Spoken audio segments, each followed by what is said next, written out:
noches, bienvenidos a la pantalla de Canal 2. Como cada martes estamos en vivo para desglosar diferentes capítulos de este programa que hemos denominado Tiempos Violentos. Y así, rápidamente presentamos el tema, el caso de esta noche. Veamos el informe. La de Paco fue otra de las tantas muertes que más conmocionó en la ciudad. La incertidumbre de saber lo que verdaderamente había pasado con el comerciante crecía al ritmo de las distintas versiones que giraban en torno al caso. Pablo García tenía 36 años, cuando el 27 de agosto del año 2015 fue hallado asesinado de un disparo en la cabeza en un campo de Anizacate, lugar donde había ido a cazar como otras tantas veces. Los autores, Carlos y Julio Malter, dos hermanos albañiles de Anizacate, quienes manifestaron que se había tratado de un accidente, aludiendo a que lo habían confundido con un animal del monte. Sin embargo, hubo alguien que nunca dudó, Néstor, hermano de la víctima, quien entendió que la escena estaba más que clara y que había sido algo intencional.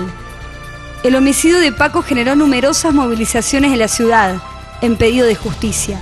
Pasó por 2 fiscales y tuvo en vilo al país. Hoy, a más de 4 años del hecho, es otro de los capítulos de Tiempos Violentos.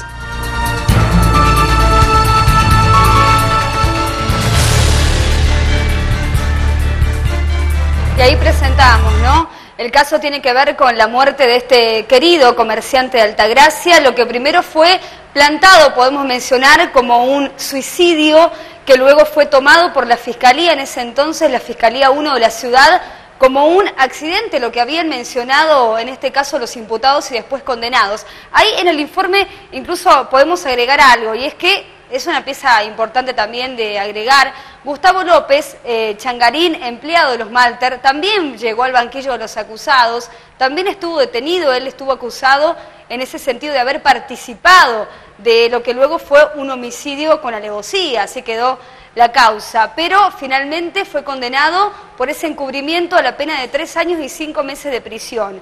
Y luego, un año después, un tribunal superior entendió que en realidad debía quedar absuelto porque había sido, como para mencionarlo de alguna manera, ¿no?, un poco sometido o obligado por los hermanos Malter a decir o a cambiar el testimonial, eso es lo que habían mencionado. Vamos a estar en el próximo bloque con Néstor García, hermano de Paco, quien llevó adelante la causa desde el momento inicial, quien activó también la lucha en pedido de justicia y fue querellante en este caso. Vamos a hacer la primera pausa y ya volvemos.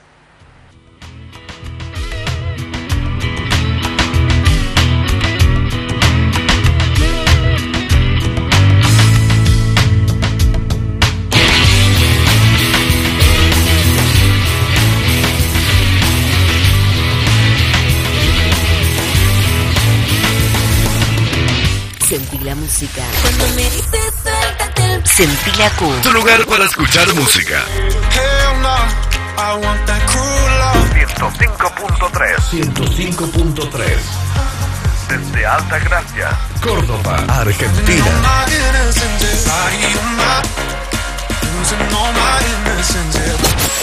105.3. La Q. Marcando tendencia.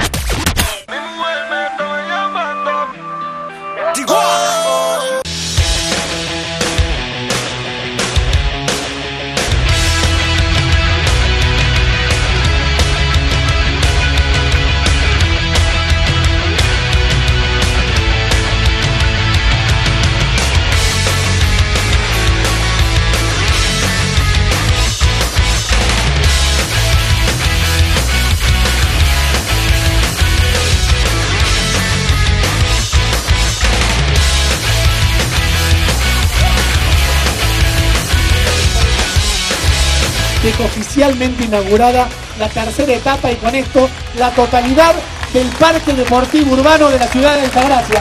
Muchas gracias vecinos, muchas gracias deportistas, clubes, por acompañarnos día a día para concretar nuestros sueños.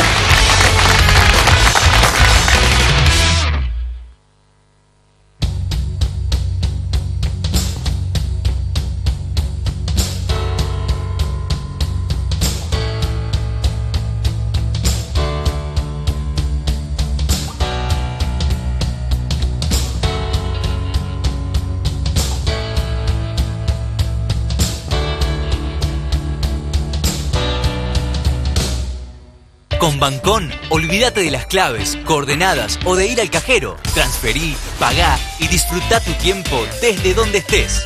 Entrá en bancor.com.ar o descargate la app y empezá a disfrutar de Bancón, el nuevo banco digital de todos los cordobeses. La 88.9. Solo clásicos.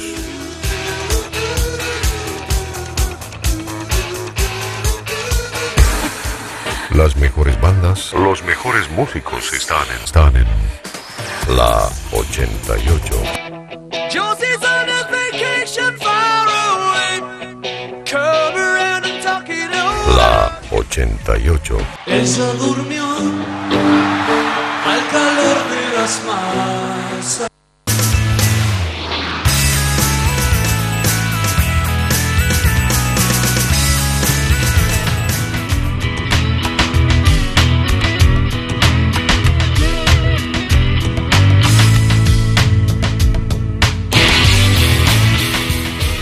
Bien, continuamos y tal y como lo habíamos anticipado, estamos con Néstor García, hermano de Pablo Paco García, en este caso que, bueno, ya anticipábamos en el informe, ¿no? Uno de los crímenes que más conmocionó a la ciudad de Altagracia y que tuvo un vilo a un país respecto a la incertidumbre de saber y tratar de desglosar qué había pasado realmente en este caso. ¿Cómo estás, Néstor? Buenas noches. Y buenas noches. Gracias por venir. No, gracias a ustedes. La verdad que así como golpeamos las puertas a la familia, a todos los medios de prensa de esta ciudad y de Córdoba Capital, también cuando me llaman para algún medio, nunca les digo que no. Gracias a ustedes. Es cierto, hemos hablado, bueno, en muchísimas oportunidades por este caso, por supuesto. Es la primera vez acá en Tiempos Violentos y recién veíamos un poco el informe, ¿no? Seguramente difícil siempre va a ser para vos, como hermano, para toda la familia, recordar, pero tiene que ver también con lo que fue el inicio de una lucha que llegó a una conclusión, a una sentencia. Sí, totalmente. Creo que tanto a mí como a toda la familia, cada aniversario de su muerte, como cumpleaños, como momentos que pasamos, lugares que nos recuerdan a él, bueno, son difíciles, pero personalmente me gusta hablar cuando me preguntan, porque la gente por ahí al principio del caso hablaba cosas que después se probaron que no era así, entonces uno como hermano, como familia, tiene que demostrar cómo pasaron los hechos, basarse siempre en la justicia y bueno, si hay que hablar y repetir, sí es duro, pero es bueno también que la gente sepa lo que pasó ese 27 de agosto del 2015 y bueno, por qué se dieron los hechos como se dieron. Exacto, y vos solamente no hablas del lugar de hermano, sino también porque fuiste testigo ocular de esa situación lamentable, decimos, ¿no? De ese escenario trágico. Preguntarte eso, Néstor, ¿cómo fue? Sí, totalmente. Yo por ahí cuando lo hablo en familia, lo hablo con amigos, agradezco que ese día es lamentable lo que me tocó ver. Encontrar un hermano muerto, abandonado y la forma que lo encontré, pero también fue bueno porque junté fuerza de lo que vi en la escena del hecho. Haciendo un resumen rapidito, Paco faltaba de la noche anterior de la casa, no sabíamos, cuando me enteré yo a las 3 de la tarde del día 25, jueves, bueno, empecé a buscarlo. Éramos muy compañeros, sabíamos los movimientos de cada uno, cómo nos movíamos cada uno, así que de diferentes formas hice llamados para acá y para allá y no me contestaban y los amigos sabían nada de él y todo coincidía en los que me decían que hasta las 11:30, 23:30, 24 horas habían tenido contacto con él y después no, y la novia me terminó de convencer cuando me dijo que a las 23:30 estaba en línea y después nunca más estuvo en línea. Así que tomé la decisión automáticamente después que fui a la casa y no encontré el vehículo de él y la casa estaba con la alarma puesta, todo, de ir al campo donde íbamos muy juntos a compartir una cacería. Es decir, ¿vos sabías que él iba a ir ahí o que podía ir? Quizás no. Sí, íbamos muy juntos. Yo no pude ir porque soy bombero, tuvimos una emergencia esa noche, estaba a cargo de la guardia, así que volvimos a las 23:30, tuvimos un incendio urbano ahí en Parque Virrey en una iglesia. Cuando volví ya estaba cansado, le dije que no iba a ir, él entraba al campo y me dejaba la llave en la tranquera. De la tranquera al lugar del hecho hay 5 kilómetros más o menos. Así que me dijo, bueno, no apague el celular porque si cazó algo por ahí, cazó un chancho grande, no lo podía subir solo, hacíamos así, él iba solo, yo también iba solo, íbamos juntos. Uno lo que hace, o lo que hacía, que para nosotros era normal, era un cable a tierra, ¿no? Una cacería deportiva, con permiso del dueño del campo, con todas las armas en regla. Uno le hacía falta, cada 15 días hacíamos eso, ¿no? Cuando estaba la luna llena íbamos y nos apostamos en diferentes campos que nos daban permiso. Así que cuando noté la ausencia de él y no me contestaba el teléfono, tomé la decisión de ir al campo donde íbamos a ir juntos y le avisé a alguno de mis hermanos y bueno, cuando llegué al campo lo que no quería encontrar era la llave, porque escondíamos la llave en un lugar ahí para que si otro iba de nosotros entraba con la llave. Cuando vi la llave supe que Paco nunca salió del campo, entonces le avisé a uno de mis hermanos que Paco no había salido del campo y que había pasado algo grave. Nunca me imaginé que había pasado eso, ¿no? Pero bueno, en el momento ese, mi hermano me dice que lo espere, él estaba en la serranita y yo tomé la decisión de entrar, quizás si me apuraba lo podía ayudar, no sabía que podía haber pasado, pensaba en un accidente. Un accidente, seguramente, sí. Paco era él era muy vaquiano para el monte, chiquito hemos casado, así que era imposible que le pasara algo, pero bueno, uno no sabía en ese momento. ¿Conocía bien ese campo? Sí, ¿Habían ido varias veces ustedes? Sí, hacía años que entramos, el campo de Don Galeano, ahí un amigo, él y su hijo, y teníamos llave del campo y nos manejábamos con total libertad, bajo los permisos que ellos nos daban, ¿no? Así que abrí la tranquera, se la dejé abierta que venía mi hermano atrás y entré y bueno, me llevé con la sorpresa que lo vi de lejos que estaba en la reposera sin vida, ¿no?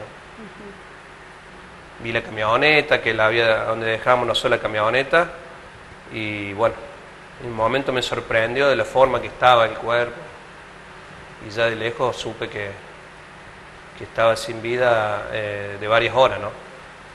En ese momento nunca se te ocurrió lo que después quisieron mencionar, digamos, que él se podría haber quitado la vida.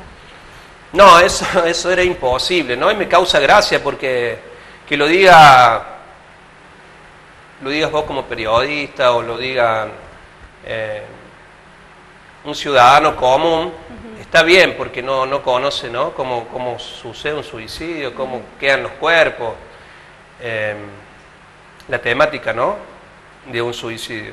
Pero sí me da gracia que el fiscal Drasile y el comisario González, que estaba a cargo en ese momento de la departamental, salieron a decir a los medios que podía ser un suicidio cuando Paco tenía un tiro en la nuca con arma larga y él estaba con la arma muy acomodadito, la tenía acá adelante al arma y la linterna en otra mano. Entonces, esas fueron cosas que crearon indignación en la familia y también nos dieron fuerza para decir, no.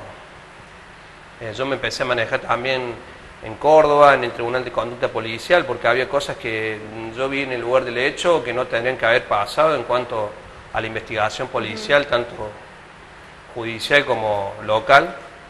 Y bueno, uno como familiar, cuando pasan estas cosas, lo que quiere es justicia, ¿no? Sin mediar costos. Asimismo, Néstor, rápidamente llegaron, porque en eso no se dilató tanto, a reconocer quiénes habían sido y que no había sido un suicidio, ¿no?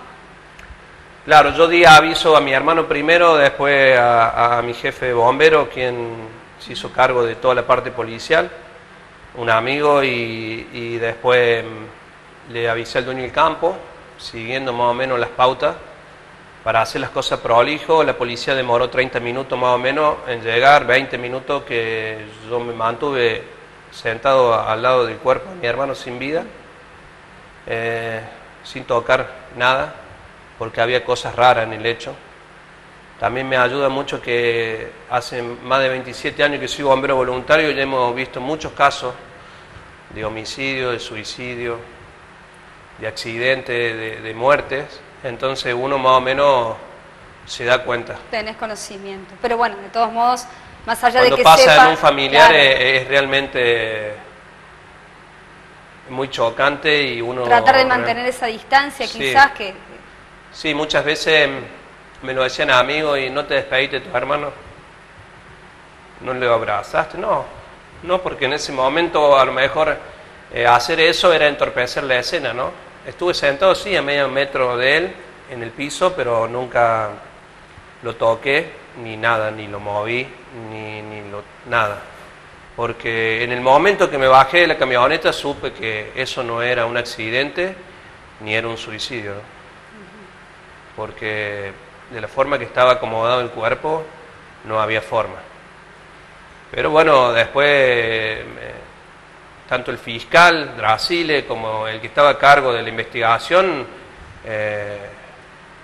al decir que era un suicidio, que podía ser un suicidio, un accidente, creó duda quizás en la familia, en los amigos, pero en mí no, nunca.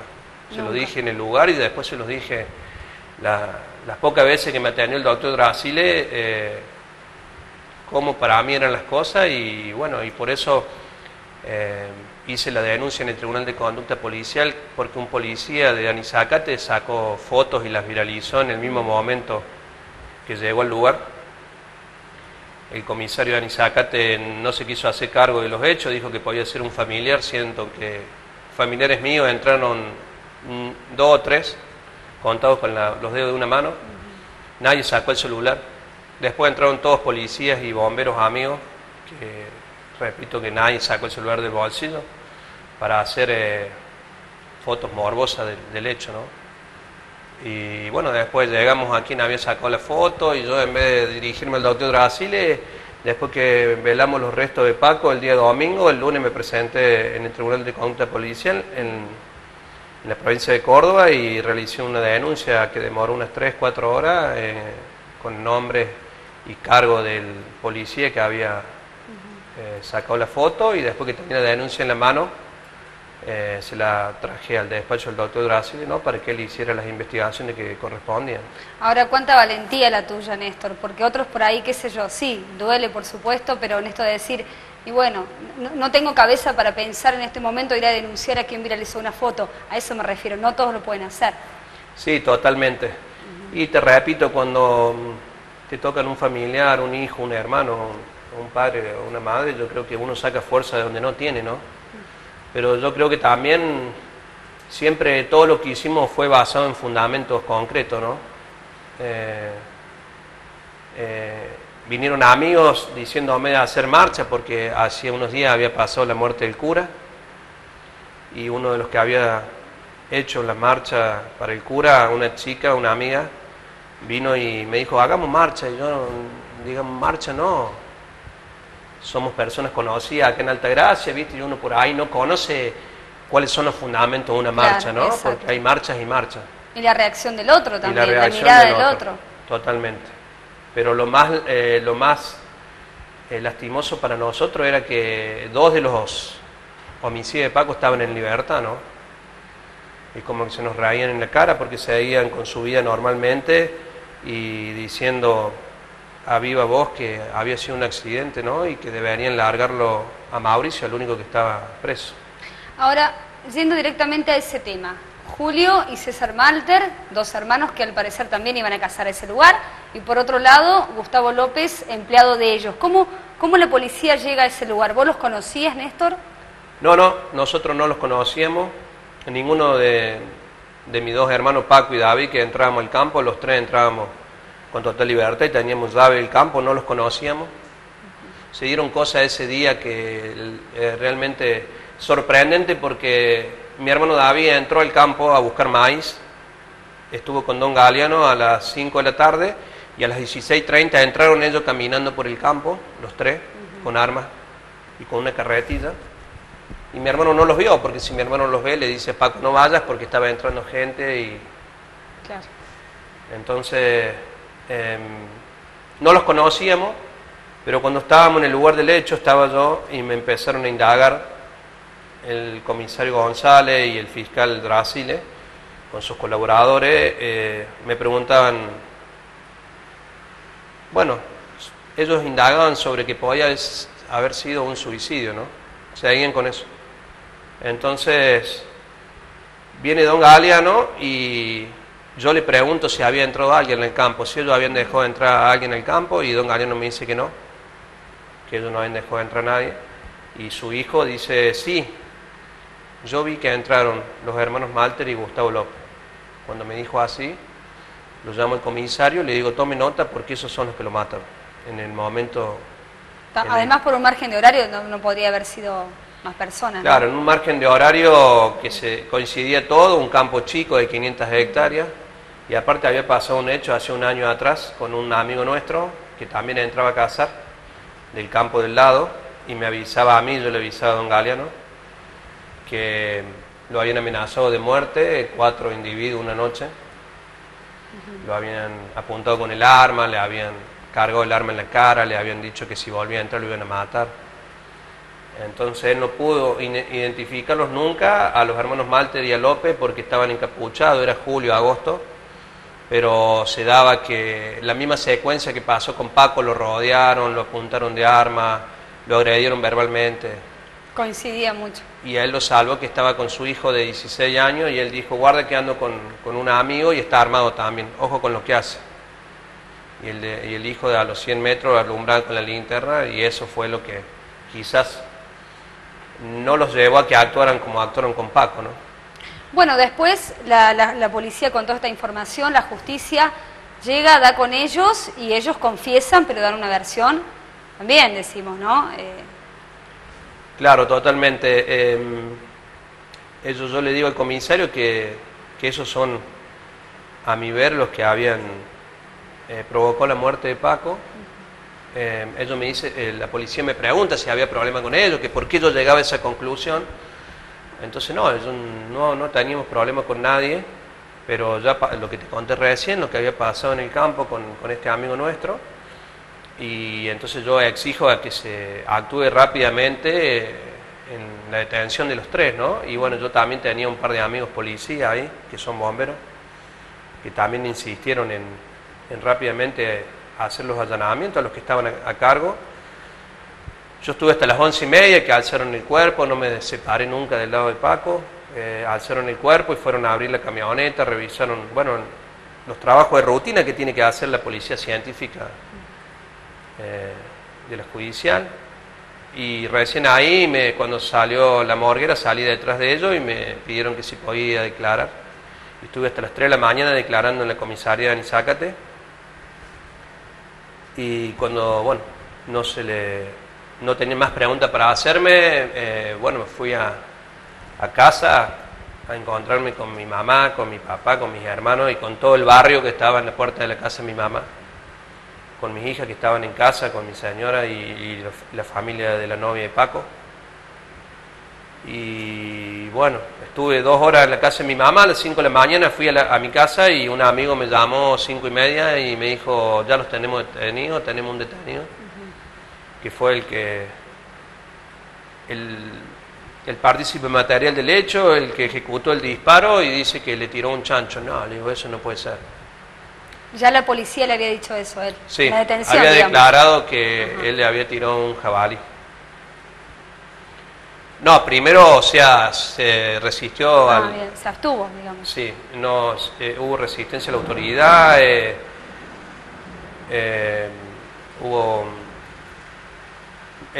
incautaron una carabina que no tenía papeles y no encontraron el arma que buscaban, que era una escopeta, ¿no?, con la que había sido. Porque Paco, recordemos que él tenía una bala acá en el hombro, que se la habían puesto, por supuesto, ahí. Y lo que buscaba la policía era una escopeta. No la encontraron, lo detuvieron a Mauricio solo y lo que declaró fue eso. Pero automáticamente, o sea, primero me lo dijo un amigo y después me llamó el comisario que estaba a cargo, González, diciéndome eso. Y bueno, le dije lo que te dije recién, no, eso es mentira, una escopeta, un tiro que había tirado 40 metros, aparte ellos decían... El Paco estaba sentado como estoy yo, que habían tirado de acá a 40 metros, siendo que tenía el tiro detrás de la oreja derecha, con salida por la boca, y el plomo, la bala del Brenet, se la habían puesto ellos ahí. para simular que habían tirado del lugar que ellos siempre dijeron. En primer momento dijeron, después, cuando ellos vieron cómo estaba la escena, cambiaron 3 veces las declaraciones, ¿no? Quizás que escuchaban lo que yo declaraba en los medios y lo que nosotros pensábamos que había pasado, fueron acomodando la declaración. Claro, tuvieron de acuerdo también a su conveniencia. al decir, a ver, estuvieron en libertad, entonces también tenían Totalmente. esa posibilidad en ese momento, ¿no? Sí, sí. Y luego de esta declaración, la Fiscalía en ese momento a cargo dio lugar, decimos, porque hubo una imputación de homicidio culposo. Sí. La Fiscalía en ese momento, a cargo del doctor Brasile, lo imputó como homicidio culposo, al cual nosotros tuvimos, bueno, la suerte de que un amigo nuestro nos recomendó un abogado joven de la edad de Paco, pero que viene de familia muy conocida en el ámbito judicial en la provincia de Córdoba, y el cual le interesó el hecho cuando mi amigo le contó lo que había pasado, y era uno de sus mejores amigos también, Paco. Me dijo, tal día, el lunes yo fui a hacer la denuncia, el martes te espera en Córdoba, en una estación de servicio, y bueno, así fue, y vimos el hecho, y yo, con la insistencia que tuve siempre, ¿no? Como lo marqué en los diferentes medios, y siempre se lo hice saber a mi familia y amigos, de acuerdo a lo que yo, era muy personal lo que yo creía que había pasado esa noche, ¿no? Pero más que todo porque conocía cómo se manejaba Paco. En algún momento, disculpa, Néstor, porque ahí vos remarcás esto de tu experiencia y por el otro lado de que estabas convencido de que no podría haber sido tampoco un accidente. Tus familias, tus cercanos te dijeron, no, a ver, capaz sí, Sí, ¿estás sí, seguro? como te dije, en un principio tuve dudas de la familia. Gran parte de la familia, por un lado, es difícil admitir de que te matan un hermano y lo hacen a sangre fría. Y entonces parte de la familia quería por ahí autoconvencerse que Paco estaba durmiendo, y vino una bala perdida y le pegó, o le tiraron a un chancho y le pegaron lamentablemente a él, y no sintió nada, ni tampoco vivió un episodio de violencia al cual él pasó. A esto sumarle, Néstor, que Paco tenía ropa reflectoria, ¿no? Sí, tenía un traje térmico, esos azules que usan en las minas de oro, con trajes tenía reflectorio en el pecho, en las piernas, y en las piernas tenía arriba y abajo, y en los brazos. Sí, es más, en la foto que sacó la justicia del cuerpo se reflejan bien. Lo cual deja más entrever que... Sí, totalmente. No podrían haber... Pasa que de un primer momento, a medida que fueron cambiando los hechos y diciendo diferentes cosas que no sé si se las armaba un abogado o ellos mismos, bueno, era más que obvio que ahí no había pasado un accidente. Bueno, en el próximo bloque vamos a hablar también del destino de los imputados, pero también de Gustavo López, este tercero que al final quedó absuelto, decimos, respecto a la justicia con una decisión del Tribunal Superior luego del juicio. Vamos a hacer una nueva pausa y ya venimos.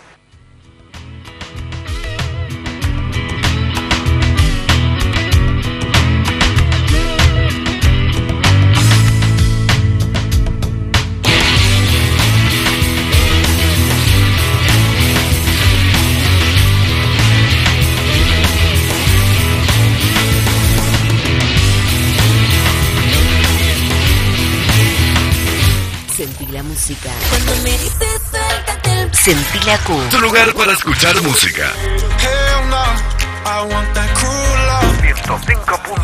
105.3 desde Alta Gracia, Córdoba, Argentina.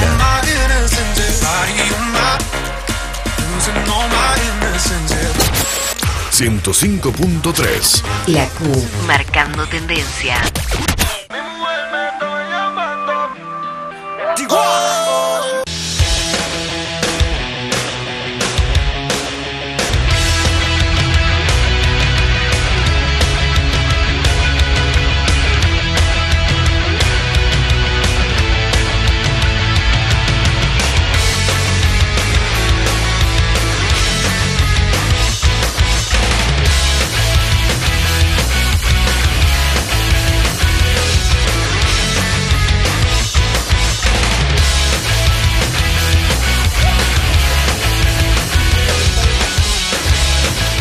oficialmente inaugurada la tercera etapa y con esto la totalidad del Parque Deportivo Urbano de la ciudad de Altagracia.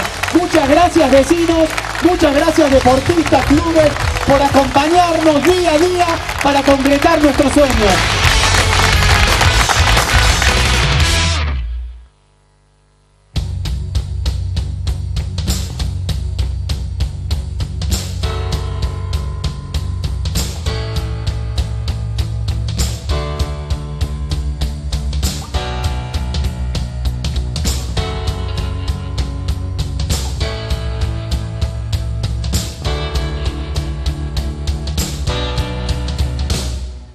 Con Bancón, olvídate de las claves, coordenadas o de ir al cajero. Transferí, pagá y disfruta tu tiempo desde donde estés. Entrá en bancor.com.ar o descargate la app y empezá a disfrutar de Bancón, el nuevo banco digital de todos los cordobeses. La 88, 88.9. Solo clásicos.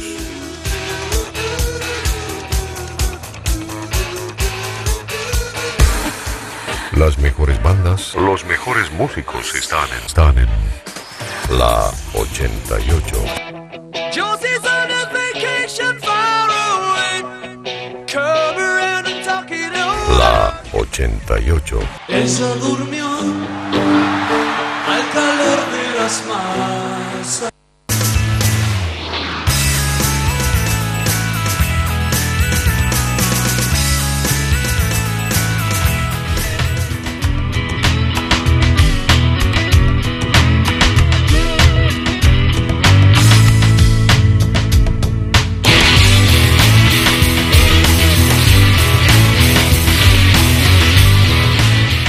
Bien, y la gente nos está escribiendo porque está mirando el programa y aquí te mandan saludos, Néstor. Nuestro afecto y apoyo a Néstor y a la familia García en todo momento de parte de Susana y Noelia, que se solidarizan y bueno, Muchas siempre gracias. están Bueno. ahí mandando sus mensajes. Bueno, hablamos recién del tema, de lo que fue, recién mencionabas, Néstor, cambiaron los testimonios en un montón de oportunidades y entre ellos mismos hubo discordancias. Por un lado, los hermanos Malter y por el otro, Gustavo López, este empleado de ellos que también había estado esa noche y que en un momento se despegó de la declaración de los Malter, ¿no? Y que dijo, no, en realidad sí, ellos fueron y me dijeron que me callara o que siguiera las indicaciones que ellos me estaban mencionando. Ahí la cosa tomó otro rumbo, o para vos pensaste en ese momento que podía ser así o creíste que no, que era una estrategia. Sí. El cambio de rumbo la causa cuando, gracias a Dios, se retiró la causa el doctor Drasili, porque personalmente para nosotros hizo desde un principio todo mal, ¿no? No sé si fue adrede o no, pero bueno, se lo hicimos saber en las causas, en las marchas, las hicimos con respeto, hicimos 3 marchas, la última fue media ruidosa, pero sin violencia, porque se acercaban las fiestas.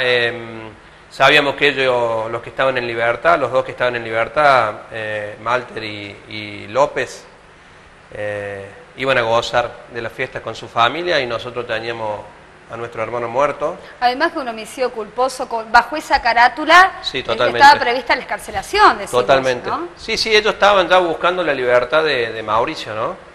Entonces, lo mejor que pudieron hacer los hermanos Malter fue ponerlo al doctor Nagy, a la defensa de ellos. Se retiró el doctor Drasili porque por el tema ALOS no podían, si se presentaba Nagy, el doctor Drasili ya había dicho que él se retiraba, tanto si se presentaba para la defensa nuestra o para ellos, él se retiraba. Gracias a Dios que se retiró. Tenía un jury también de Sí, antes, total, sí. respecto. Por el caso ALOS, así que ahí hizo un giro de 360 grados la causa. Yo te cuento por qué se decidió hablar López, porque cuando nos juntamos con el doctor Peralto Tonelo, un fiscal que nosotros no tenemos nada que decir, al contrario, se manejó siempre con mucha prudencia, porque vos en esto tenés que manejar mucha prudencia si vos no estás seguro de algo. Yo creo que en el momento que llegó el doctor Drasili, la muerte de Paco era una muerte dudosa. Él tendría que haber dicho a los medios, tanto él como el comisario González, es dudosa la muerte. Es una muerte dudosa, no salía de decir que era un suicidio, un homicidio, un suicidio o un accidente. Entonces, al contrario de cómo se manejó el doctor Brasile, el doctor Peralto Tonelo fue impecable en la investigación y lo primero que hizo fue hablar con las partes, tanto con ellos como con nosotros, qué pensábamos, qué opinábamos, qué había pasado. Bueno, él había escuchado seguramente lo que yo decía y me preguntó por qué yo me basaba en eso y yo le pedí por favor que fuéramos al lugar del hecho y que revisaran cómo correspondía, porque Paco no tenía ninguna pieza dentaria después del hecho. ¿Cuánto tiempo había pasado? 6 meses. Bastante. El hecho fue el 27 de agosto, el doctor Peralto Tonelo, los primeros días de enero, agarró la causa, me recibió, no se tomó el receso judicial que se toman para esa fecha, nos escuchó. Era medio complicado lo que yo le pedía, ir al lugar del hecho, aparte lo pedí un familiar, claro. No lo puedo pedir yo. Se lo hizo saber a las partes, demoró un tiempo, quizás un mes y medio, hasta que salieron los permisos de las diferentes partes para ir al lugar del hecho. Y bueno, me permitieron entrar.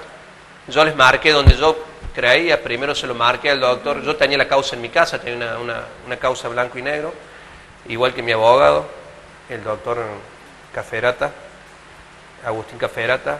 Nos juntábamos juntos a ver la causa. Yo veía algo raro, lo llamaba, se me pasó, o él, mira, llegate acá, llegate allá. Investigar, le trabamos las puertas, le embargamos lo que pudimos. En ese momento estábamos desesperados y queríamos ver por dónde podíamos hacer que ellos, debilitarlos a los que estaban en libertad. Y bueno, fuimos al lugar del hecho, fueron los abogados de las partes, vinieron los peritos forenses, los paleontólogos de la judicial, que tengo que agradecer el respeto también que hicieron la investigación, cómo se manejaron en el lugar. Yo medio que no podía hablar, mi abogado me presentó quién era, una de las paleontólogas que estaba a cargo me dio 2 minutos para hablar y le expliqué por qué yo decía que en vez de buscar restos de él acá, lo buscaran allá. Porque él se paró, lo fue a enfrentar, fue a hablar con ellos y el hecho no se produjo acá sentadito donde estaba. Claro. ¿Y por qué no pasó antes? La judicial no encontró nada antes porque el doctor Brasile estaba empeñado de que había muerto en la butaca, lo habían matado en la butaca. O se había pegado un tiro en la butaca. O después dijeron ellos que le habían pegado un tiro de atrás, siendo que la butaca no estaba perforada. Cosas obvias, ¿no? Que te repito que un civil se da cuenta. Entonces yo le marqué 2 pasos de la butaca. En ese momento los yuyos estaban a 1,80 m, 2 metros de alto. Sacaron los chicos, había varios chicos de la facultad, jóvenes, sacaron cúter y unos rastrillitos chiquititos como el celular, que yo digo, bueno, yo pensaba dentro de mí no van a encontrar nada con eso, ¿no? Y bueno, yo estaba medio ansioso, mi abogado me acompañó al vehículo de él, nos metimos adentro, a los 15 minutos uno de los chicos levantó la mano, clavó una banderita de unos 5 centímetros en un sector y bueno, aparecieron 3, 4 piezas dentarias. Sorprendido tanto la judicial como los que estaban en el lugar del hecho, porque no habían encontrado nada, porque no buscaron donde tenían que buscar. Pero no era culpa personalmente, yo creo que de la judicial, sino que ellos tenían orden del fiscal de hacer cierta investigación que de acuerdo a él era así. Ahora, la importancia también, Néstor, no solamente de tu insistencia, sino además de que era un lugar privado donde no había transeúntes, a eso me refiero, ¿no? Porque si no, 6 meses después quizás podría ser un lugar ya tranquilamente abierto al paso de la gente. Pero sí, como era un lugar privado donde no iba todo el mundo, todavía se pudo salvaguardar eso. Totalmente. Nosotros con mi hermano le pedimos por favor al fiscal que hiciera un perímetro, un alambrado perimetral en el lugar. Más allá que no entraba gente, pero para conservar las cosas. Nosotros sabíamos que ahí había muchas cosas, muchas pruebas contundentes. Y bueno, el fiscal se hizo cargo, el fiscal Peralto Tonelo mandó su gente, hicieron el alambre perimetral, todo como la familia le pidió. Y después se hizo esto, que bueno, que cuando apareció el abogado de López, a los 10 minutos se retiró del lugar. Y a los 2 días López estaba desesperado por declarar, siendo que hacía 6 meses no dijo ni una palabra. Tras esto, entonces declara. Tras esto, yo creo que el abogado le dijo, bueno, o declarado, quedas pegado con ellos, porque era clarito que donde aparecieron los restos de él no era la versión que ellos venían sosteniendo, ¿no? Entonces el fiscal lo hizo esperar unos días y bueno, después López declaró y ahí hizo un giro de 360 grados la investigación, ¿no? Ahí cambió la carátula. Totalmente. ¿Y qué creíste de lo que dijo López esa vez? Bueno, yo creo que López cuidaba su espalda, ¿no? Y lo voy a seguir sosteniendo. Tanto lo que dijo López en la declaración con el doctor Peralto Tonelo, como lo que dijo en el juicio, el TSJ para él dictaminó que López es inocente, de acuerdo a lo que escuchó en el jurado, ¿sí? En el juicio. Lo que pasa es que López dijo su versión de los hechos y los hermanos Malter nunca cambiaron la versión de que le habían tirado un chancho. Y a López nadie lo atacó. Yo no creo que López no haya tenido nada que ver con los hechos.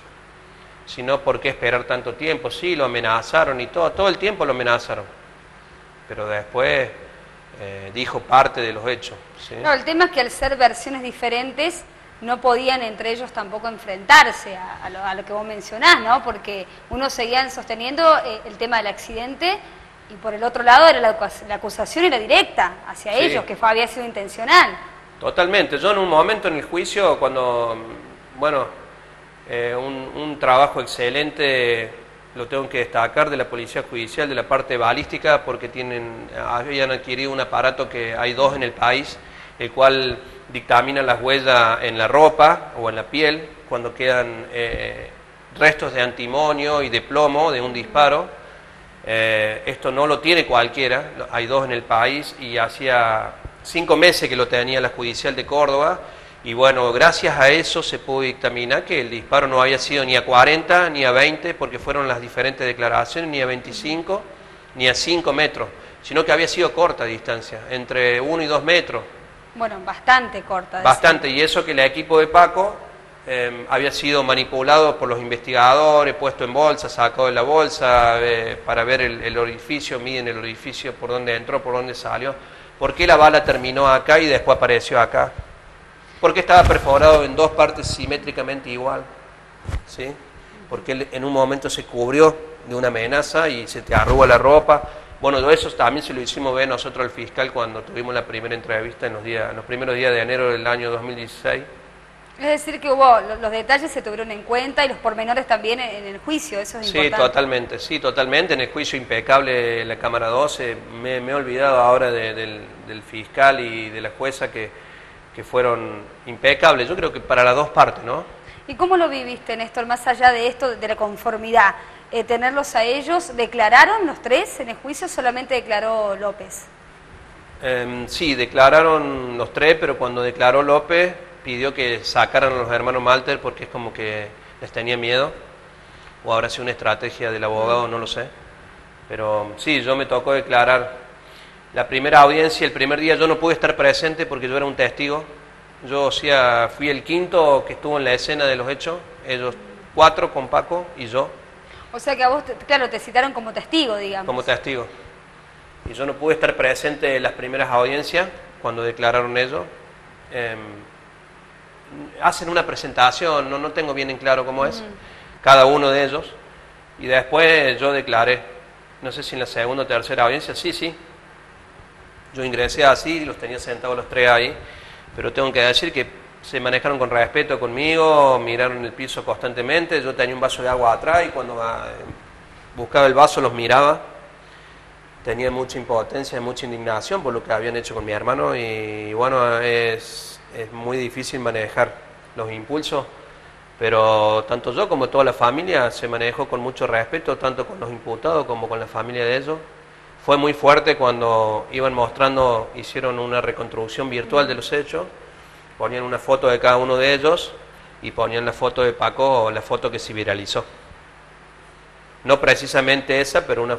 Entonces, bueno, eso fue muy impactante para la familia. Yo lo había encontrado a él, pero para el resto nadie lo vio a Paco salvo la novia, pidió verlo en Lupi. Le abrieron el cajón para que lo vieran, lo velamos cajón cerrado, nadie de mi familia lo vio. ¿Tus padres estuvieron en el juicio? Mi papá falleció al año de la muerte de Paco, tenía Alzheimer y bueno, la angustia y todo lo que pasó la familia lo terminó.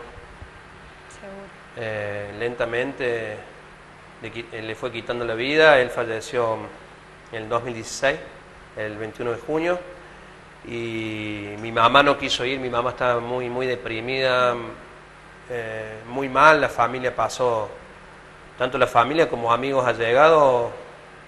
La muerte de Paco fue algo muy fuerte que yo creo que personalmente y varios miembros de la familia no la van a superar nunca. Uno tiene que aprender a vivir con el dolor de lo que significó no solamente el homicidio, sino la ejecución, todo lo que vivió la familia, la burla en el juicio, porque decían que por qué no se quedó a dormir en la casa, que uno de ellos, de los Malter, declaró que sentía los ronquidos de Paco, que si estaba cansado se hubiese quedado en su casa, cosas así, que no solo las declararon en el juicio, sino que una radio local acá fue uno de ellos, uno de los Malter. Entonces todo eso causaba mucha indignación en la familia y bueno, tratábamos nosotros de contener, porque lo que hay que hacer acá es manejarse con la justicia, manejarse con calma, por más que uno es difícil, no todos somos iguales, no todos reaccionamos igual a tremendo hecho y bueno, más que todo yo le agradezco a los amigos, a la familia, el acompañamiento en las marchas, que se portaron muy bien, nadie actuó con violencia. Así que, y bueno, yo creo que es la forma de, si uno está seguro o tiene por ahí, tiene un presentimiento de cómo pueden haber pasado las cosas, lo tiene que hacer saber, pero siempre manejándose con justicia, ¿no? Con la justicia, porque como corresponde. Y con los fundamentos que Seguro. claramente tuviste vos en este caso, porque...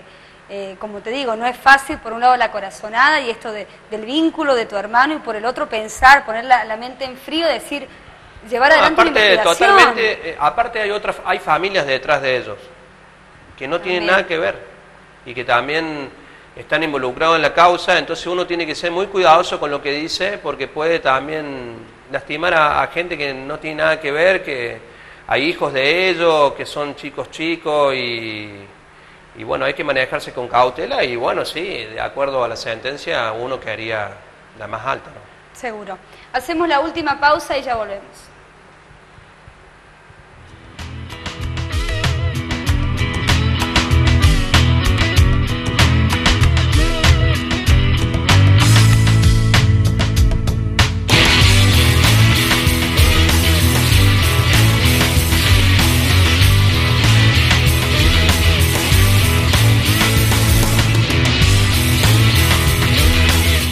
Sentí la música. Cuando me dices suéltate el Sentí la Q. Tu lugar para escuchar música.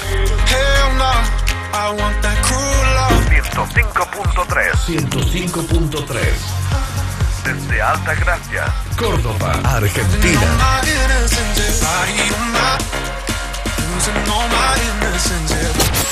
105.3. La Q. Marcando tendencia.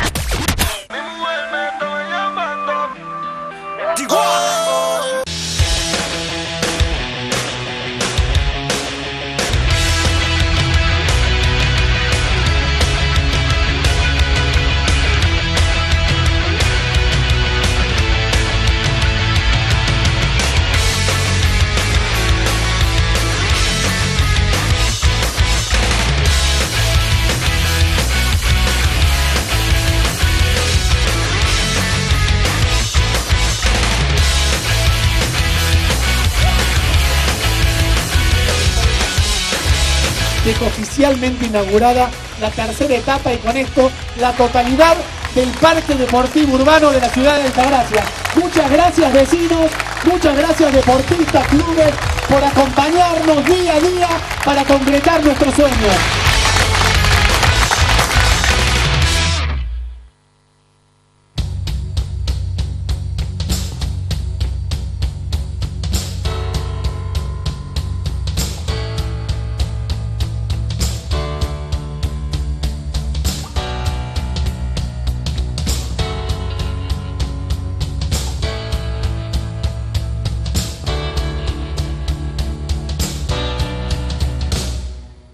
Con Bancón, olvídate de las claves, coordenadas o de ir al cajero. Transferí, pagá y disfrutá tu tiempo desde donde estés. Entrá en bancor.com.ar o descargate la app y empezá a disfrutar de Bancón, el nuevo banco digital de todos los cordobeses. La 88, 88.9. Solo clásicos.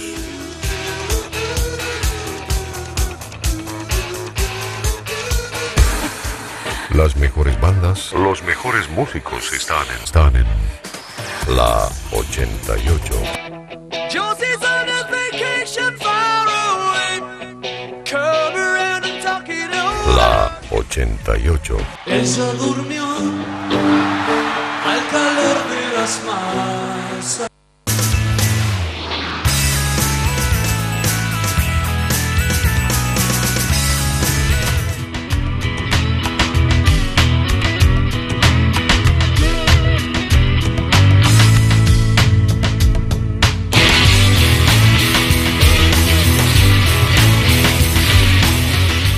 Último bloque de Tiempos Violentos y continuamos aquí con Néstor. Recién hablabas de que querían la condena más alta.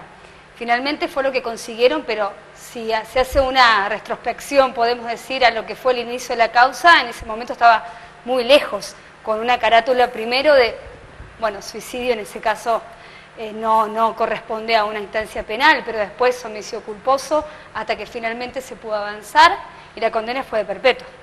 Sí, totalmente.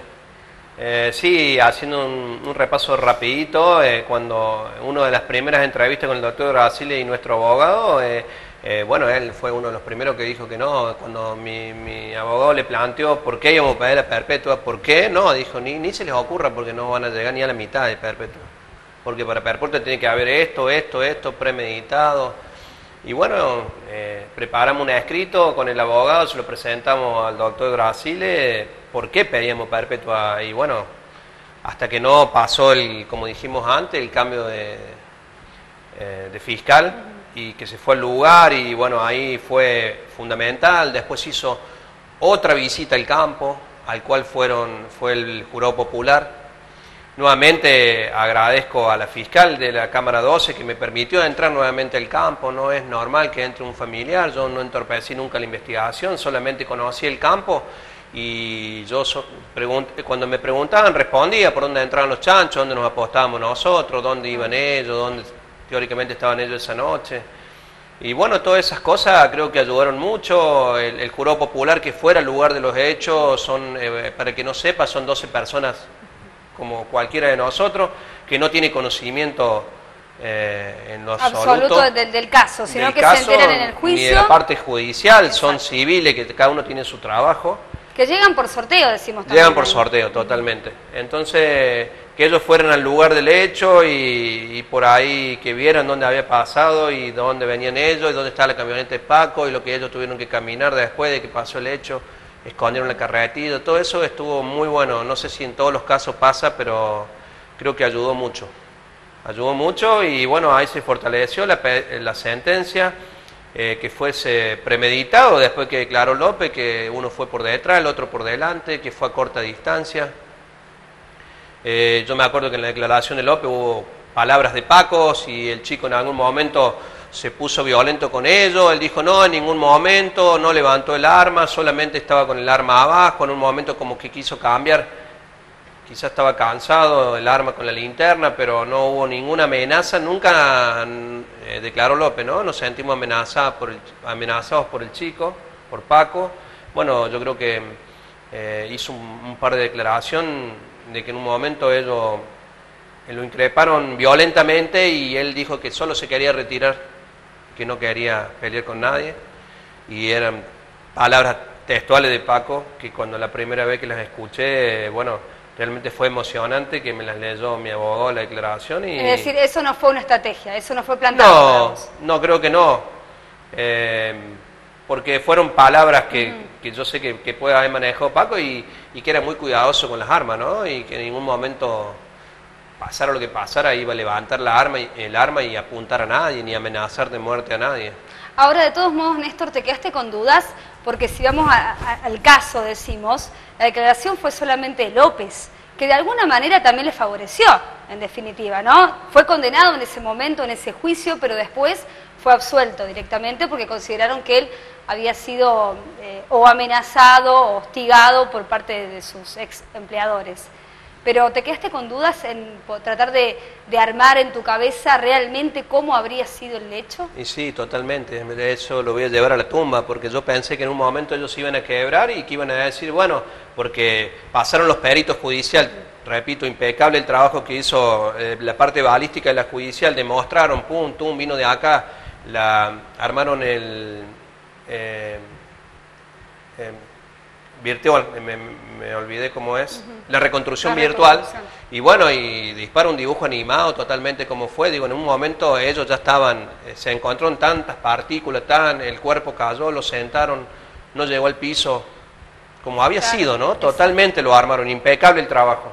Yo digo, en un momento van a decir, bueno, sí, hay evidencia. Se sintieron, yo pensé que los Malter iban a decir, sí, nos sentimos amenazados por el chico, levantó el arma, mi hermano lo levantó para que la bajara, se le escapó un tiro y bueno, pero vos, López, también estuviste con nosotros. Yo pensé que iba a surgir algo así y que ellos iban a decir cómo pasaron las cosas, porque estaba muy claro lo que había pasado y las pruebas eran contundentes en contra de ellos. Pero bueno, para vos, López no fue inocente. Para mí López estuvo implicado en la muerte de Paco, quizás no disparó el arma, nada, pero sí fue cómplice total de ello hasta último momento, que después de los 6 meses fuimos al campo y lo que te conté, pero hasta el momento era cómplice, fue con ellos a esconder el arma, no era inocente, por algo se mantenía cerca de ellos constantemente y bueno, ha tenido alguna vinculación en el homicidio, seguramente que sí. Seguramente que ayudó, Paco no era livianito, ayudó a acomodar el cuerpo, seguramente. Yo digo que sí. Ahora la justicia, nosotros después que terminó el juicio no quisimos ir porque mi abogado me dijo no vamos a probar más de lo que se probó acá porque López en el juicio nadie lo señaló de nada. Exacto. Y nosotros no somos quienes para decir que también nos tuvimos esa noche y no hay hechos que prueben lo contrario. ¿Cómo te cayeron, Néstor, las marchas que hizo la familia de los Malter? Porque fueron este año, después de tanto tiempo, hicieron marchas. Sí. Ellos en pedido de que se volviera a reabrir la causa de alguna manera, porque, bueno, los hermanos Malter desde la cárcel siguen sosteniendo la hipótesis primera, el tema del accidente, pero sobre todo porque la familia remarca que uno ejecutó el disparo, pero el otro no, y que la condena fue igual para ambos. Hubo marchas al respecto. Sí. ¿Cómo lo tomaste a eso? Sí, yo personalmente, como no tengo redes, más que el teléfono, me enteraba de poco, sí, mis amigos me mandaban. No le di mucha trascendencia porque se lo hice saber a mi abogado y me dijo que bueno, que ya había sido, el juicio había concluido y el TSJ, el Tribunal Superior de Conducta, también tenía... Claro, porque esto fue tras, por ahí para que entienda, claro, que entiendan los televidentes, recurso de casación también le fue rechazado. Lo que se espera se puede hacer, lo que por ahí se conoce como apelación, pero realmente es la casación, se puede hacer, en este caso a ellos también se lo denegaron.